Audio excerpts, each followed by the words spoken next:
சிங்கம் ஒரு சிங்கம் எப்போ எதுலயும் பெக்யூலியர் தான். ஒரு முறை சிங்கம் கரிச்சிச்சதுன்னா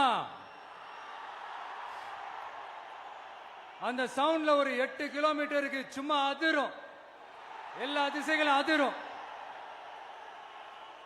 அப்படிப்பட்ட அந்த சிங்கம் வேட்டைக்கு மட்டும்தான் வெளியில வரும், வேடிக்கை பார்க்கறதுக்கெல்லாம் வெளியில வராது.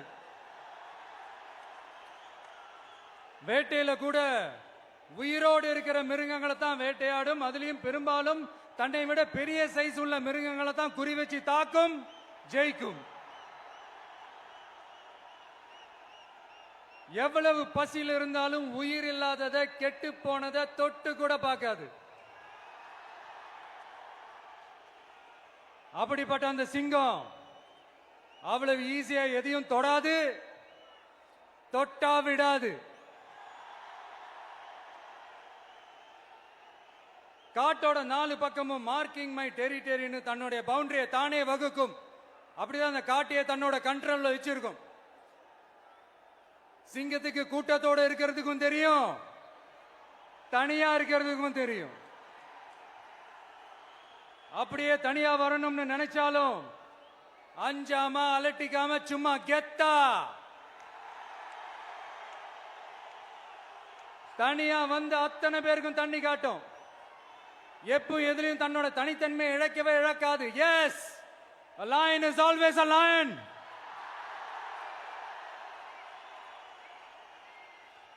There are so many jackals and other animals in the forest, but there will be only one lion. And even if it is single, it will be the king of jungle. It is not only a description but also a clear declaration. சிங்கத்தை பத்தி பேசிட்டு நம்ம சிங்க குட்டிகளையும் சிங்க பெண்களையும் பத்தி நம்ம பேசாம இருக்க முடியுமா? அவங்களை எப்படி நான் மறப்பேன்? அவங்க தான் என்னுடைய உயிராச்சே, என் நெஞ்சில் குடியிருக்கும்.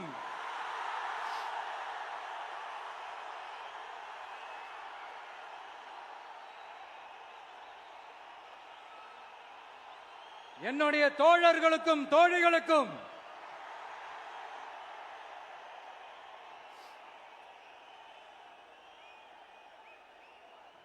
நேர்ல வர முடியாத சூழல்ல வீட்டில் இருந்துகிட்டே நம்மளோட இந்த மாநாட்டில் நேரலை வாயிலாக கலந்துகிட்டு இருக்கிற என்னுடைய அம்மாக்கள், அக்கா தங்கைகள், அண்ணன் தம்பிகள், நண்பர்கள் அனைவருக்கும் என்னோட உயிர் வணக்கம். என்னோட உயிர் வணக்கம், என்னோட உயிர் வணக்கம்.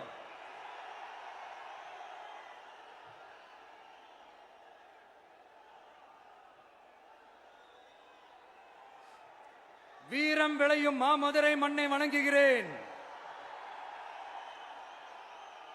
இந்த மதுரைனாலே உடனே ஞாபகத்துக்கு வரது சீறி பாஞ்சி துள்ளி குதிக்கிற யாருக்கும் அடங்காத காளைகள் விளையாடுற அலங்காநல்லூர் ஜல்லிக்கட்டு தான்.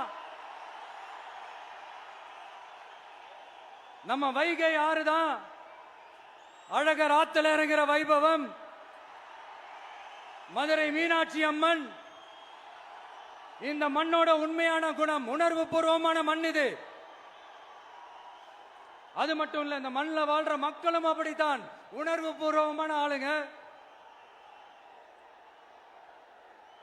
நான் இந்த மண்ணில் கால் எடுத்து வச்ச உடனே ஒரே ஒருத்தரை பத்தி தான் மனசுக்குள்ள ஓடிக்கிட்டே இருந்தது. அவர் யாருன்னு உங்களுக்கும் தெரிஞ்சிருக்கும். சினிமானாலும் சரி, அரசியல்னாலும் சரி, நமக்கு ரொம்ப ரொம்ப பிடிச்சது புரட்சி தலைவர் எம்ஜிஆர் அவர்கள் தான். அவரோட பழகிறதுக்கு எனக்கு வாய்ப்பு கிடைக்கல.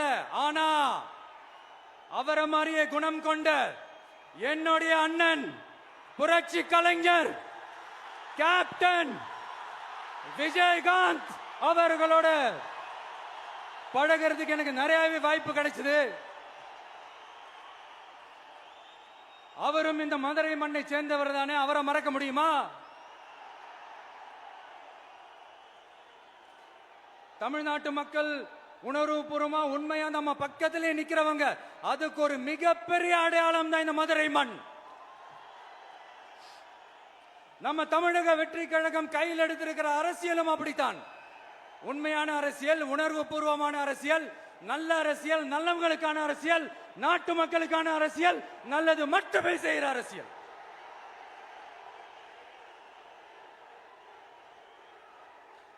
இதோ நம்மளுடைய இந்த இரண்டாவது மாநில மாநாடு வாகை சூடும் வரலாறு திரும்புகிறது. அப்படி இந்த மாநாட்டுக்கு பேர் வச்சிருக்கிறோம்.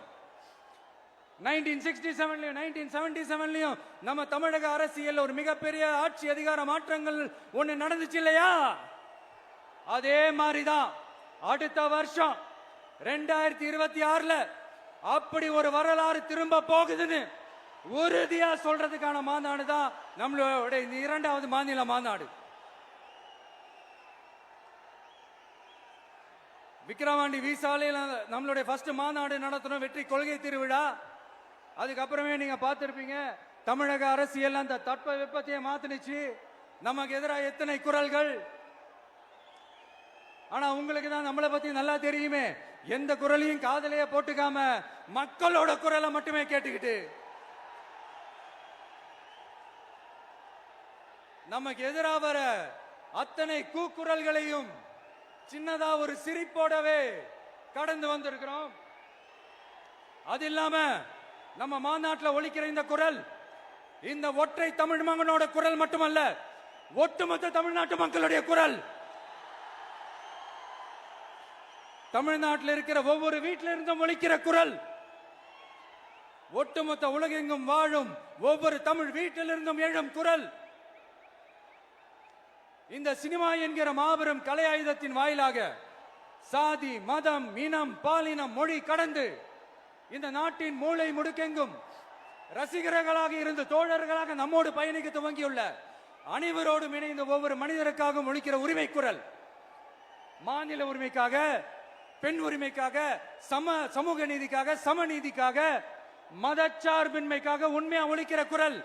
அதனால் இந்த குரலுக்கு எதிராக இன்னும் இன்னும் எத்தனை எத்தனை குரல்கள் வந்தாலும் ஓங்கி ஒலிக்குமே தவிர ஒரு நாளும் ஓயவே ஓயாது. எஸ்,